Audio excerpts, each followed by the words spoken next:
Ang Ebanghelyo ni Luke Kabanata 16. Sinabi rin ni Jesus sa mga alagad, may isang mayamang lalaki na may tagapamahala, at isinumbong sa kanya na nilulustay ng tagapamahalang ito ang kanyang pag-aari. Kaya pinatawag siya ng mayamang lalaki at sinabi sa kanya, ano itong naririnig ko tungkol sa iyo? Magbigay ulat ka ng iyong pamamahala, dahil ka na maaaring maging tagapamahala. Sinabi ng tagapamahala sa kanyang sarili, anong gagawin ko, dahil aalisin sa akin ng amo ko ang pagiging tagapamahala.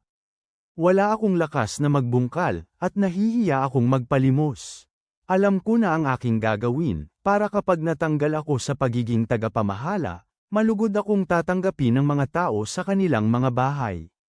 At tinawag ng tagapamahala ang mga tao na may utang sa kanyang amo, at tinanong niya ang una, magkano ang utang mo sa amo ko? Sinabi niya, 100 takal na langis ng olibo. At sinabi niya sa kanya, kunan mo ang iyong kasulatan, umupo kang madali at isulat mong 50. At sinabi ng tagapamahala sa isa pa, magkano ang utang mo? Sumagot siya, 100 takal ng trigo. Sinabi niya sa kanya, kunan mo ang iyong kasulatan at isulat mong 80. At pinuri ng amo ang hindi makatarungang tagapamahala dahil kumilos siya ng may katusuhan. Sapagkat ang mga anak ng mundong ito ay mas tusaw sa pakikitungo sa kanilang sariling tao kaysa mga anak ng liwanag. Sinasabi ko sa inyo, makipagkaibigan kayo sa pamamagitan ng perang hindi makatarungan, para kapag ito ay naubos na, maaari kanilang tanggapin sa walang hanggang tirahan. Ang tapat sa kakaunti ay tapat din sa marami, at ang hindi makatarungan sa kakaunti ay hindi rin makatarungan sa marami. Kung hindi ka naging tapat sa paggamit ng perang hindi makatarungan, sino ang magtitiwala sa iyo ng tunay na kayamanan?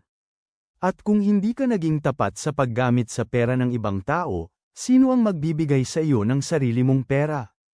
Walang lingkod ang magkapaglilingkod sa dalawang amo, sapagkat kasusuklaman niya ang isa at mamahalin niya ang isa, o magiging tapat siya sa isa at kamumuhian niya ang isa.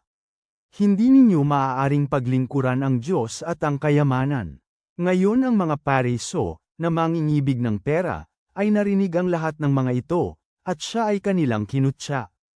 At sinabi niya sa kanila, pinapawalang sala ninyo ang inyong mga sarili sa paningin ng mga tao, ngunit nalalaman ng Diyos ang inyong mga puso. Ang siya na dinadakila ng mga tao ay kasuklam-suklam sa paningin ng Diyos. Ang kautusan at ang mga propeta ang umiiral hanggang sa dumating si Juan. Mula noon, ipinang-aral ang ebanghelyo ng kaharian ng Diyos, at ang lahat ay sinusubukang pumasok ng pilit doon. Ngunit mas madaling maglaho ang langit at lupa kaysa mawala ng bisa ang isang kudlit ng isang letra ng kautusan. Ang bawat taong hinihiwalayan ang kanyang asawang babae at mag-asawa ng iba ay gumagawa ng pangangalo niya, at ang mag-asawa sa babaeng hiwalay sa kanyang asawa ay magkakasala ng pangangalo niya. Ngayon, may isang mayamang lalaki na nakadamit ng kulay lila na gawa sa pinong lino, at araw-araw nagsasaya sa kanyang labis na kayamanan. May isang pulubi na nagngangalang Lazarus na pinahiga sa kanyang tarangkahan na lipos ng sugat. At inaasam-asam niyang kainin ang nahuhulog sa mesa ng mayamang tao, at maliban doon, lumapit ang mga aso at dinilaan ang kanyang mga sugat. At nangyari na namatay ang pulubi at dinala ng mga anghel sa kinaroroonan ni Abraham. Namatay din ang mayamang tao at inilibing, at doon sa Hades, sa kanyang pagdurusa, tumingala siya at nakita si Abraham sa malayo at si Lazarus na nasa tabi niya.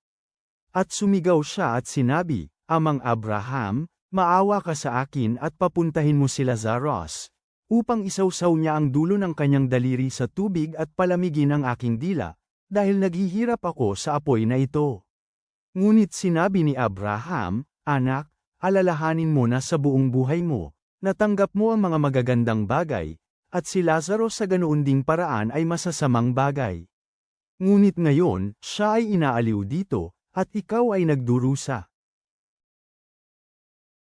At maliban sa lahat ng ito, may malaking bangin na nakalagay upang ang mga gustong tumawid mula rito papunta sa iyo ay hindi makakatawid, at wala ring makakatawid mula riyan papunta sa amin. At sinabi ng mayamang tao, nagmamakaawa ako, Amang Abraham, na papuntahin mo siya sa bahay ng aking ama, sapagkat ako ay may 5 kapatid na lalaki, upang balaan niya sila, dahil baka pumunta rin sila sa lugar na ito ng pagdurusa. Ngunit sinabi ni Abraham, nasa kanila si Moises at mga propeta, makinig sila sa kanila.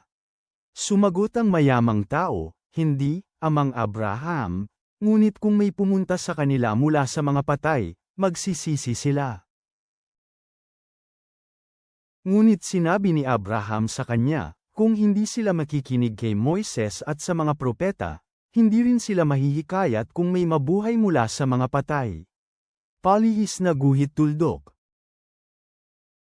Diyos, na nagbabala tungkol sa matalinong pamamahala at sa kapalaran ni Lazaro, bigyan mo kami ng karunungan sa paggamit ng kayamanan para sa walang hanggang epekto sa gitna ng mga hindi pagkakapantay-pantay. Tulungan mo kaming maglingkod ng tapat sa maliliit na bagay sa aming trabaho.